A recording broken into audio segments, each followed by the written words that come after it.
O'shaning uchun biz konsert dasturimizni boshlaymiz. Bugun katta konsert, bugun stand up, juda ham ko'plab komiklarimiz tashrif buyurgan va aynan mana shu komiklarimizdan birinchi bo'lib Bobur Bahodirov o'zini hazillarni sizlar tomon yo'llaydi. Bitta gulroz olishlar bilan qarshi olasiz. Marhamat.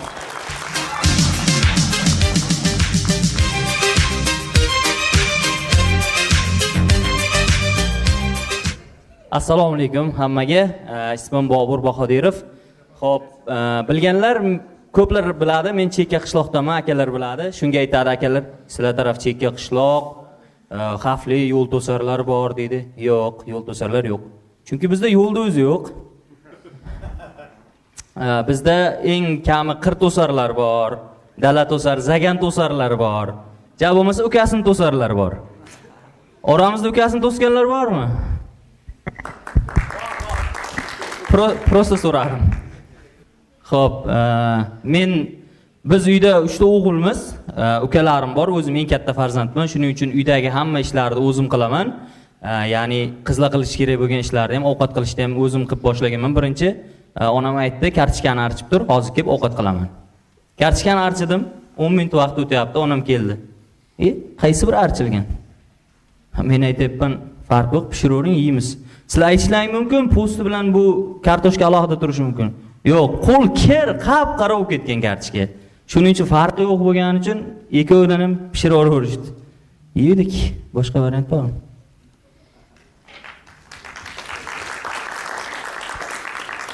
Tarix o'qigan bo'lsalaring kerak, tarix domlam aytardi, qullik 17-asrda tugagan deb. Yo'q, qullik hali ham davom etyapti. Uyda birinchi qul menman. Meni qul qilib olib kelishgan uyga. Keyin ukalarimni olib kelishgan qul qilib, yordamchi qilib, lekin asosiy qul menman. She'r yozib turaman, hikoya yozib turaman. Otam aytadi, "Bolam, sen Ezopsan" deydi.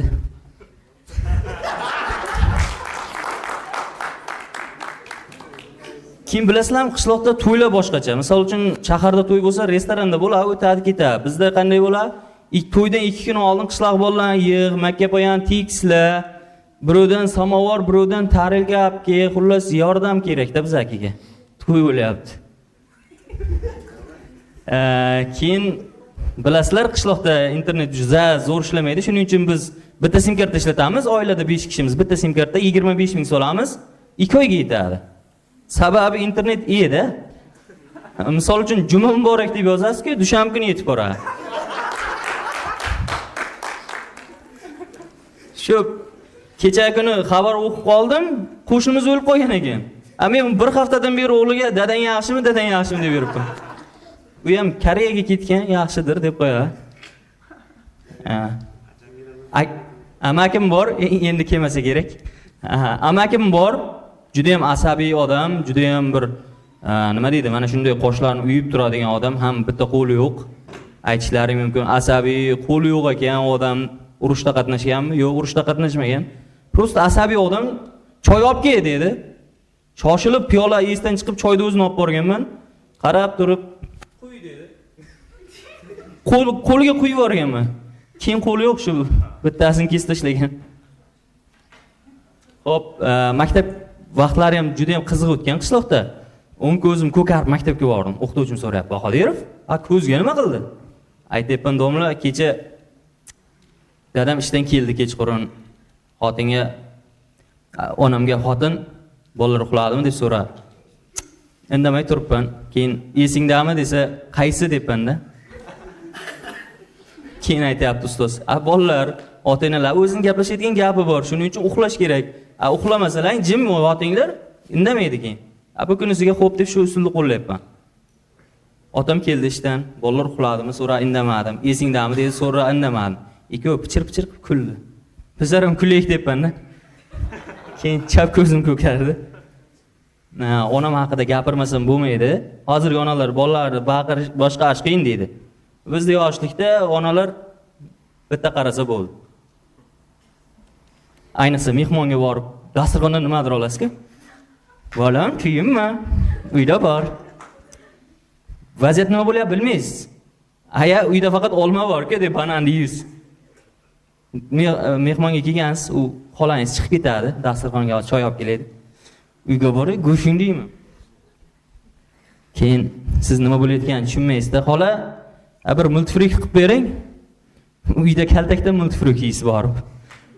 Qo'l tayoqdan tayoq yeb ko'rganmisizlar hech? Hul bo'ladi boyagi daraxtdan shunday sindirib uradi. Ertaroq urib bo'lsin, sinsin tayoq deysizda. Sinsa tugasa kerak. Yo'q, yana bitta olib keldiravera. Ukangiz ham sinmaydigandan olib keladi. Ataylab. Keyin shu tayoq yeysiz, boshqa nima qilasiz?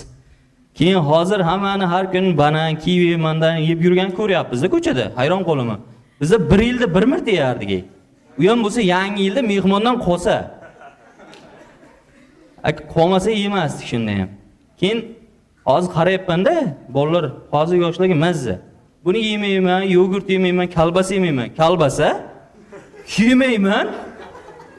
Biza kalbasa yeyishdi, bilasiz, hamma orzu qilib qo'ygan kerak bo'lsa kerak, nonsiz yeyishdi. Umrimda 1 marta bo'lsa ham kalbasani nonsiz yeyman deganlar bormi?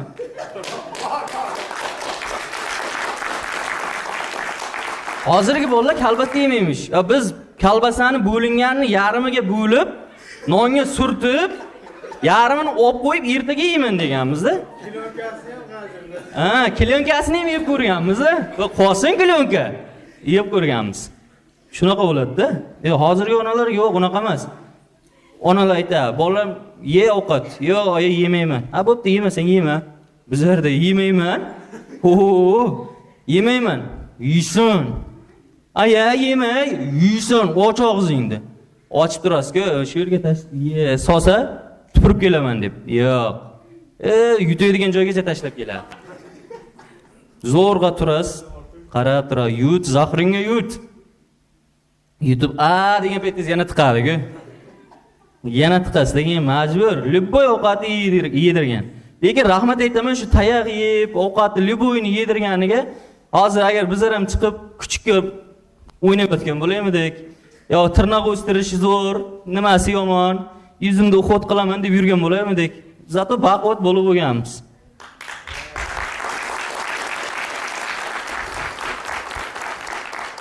Redmi ishlatadiganlar bormi oramizda? Sizlarga ham telefon kelsa ko'rinmayaptimi?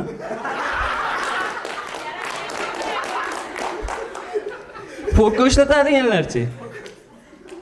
Poco ishlatadiganlar bormi, yo'qmi? Sizlar tirikliginglarga rahmat. Portlab ketmaganlaringga shukr. Eski qizim yozib qoldi-da bir kun. Assalomu alaykum, Bobur aka, yaxshimisiz? Salomatmisiz? Hayronman. Va alaykum assalom, yaxshimisan? Charchamayapsanmi? Qanday siz yaxshi bo'lasiz? Nimaga? Shuncha qarg'aganim qayerga ketyapti? Men aytdim, juma kuni qarab ko'r. Keyin uzr, kechirasiz, men adashibman, sizni yoningizdan ketib qolib, men sizni yaxshi ko'raman. Men yonimga qayting, keyin meni jazolang dedi. Xudoning o'zi sen jazoingni bersin dedim. Shu bilan suhbatimiz tugadi. Shu bilan meni ham stand-uplarim tugadi. Rahmat sizlar bilan yaqin daqiqalar ichida. Yaqin daqiqalar ichida Samarqand davlat chet tillari instituti xalqaro jurnalistika 2-kurs Bobur Bahodirov. Zo'r, молодец.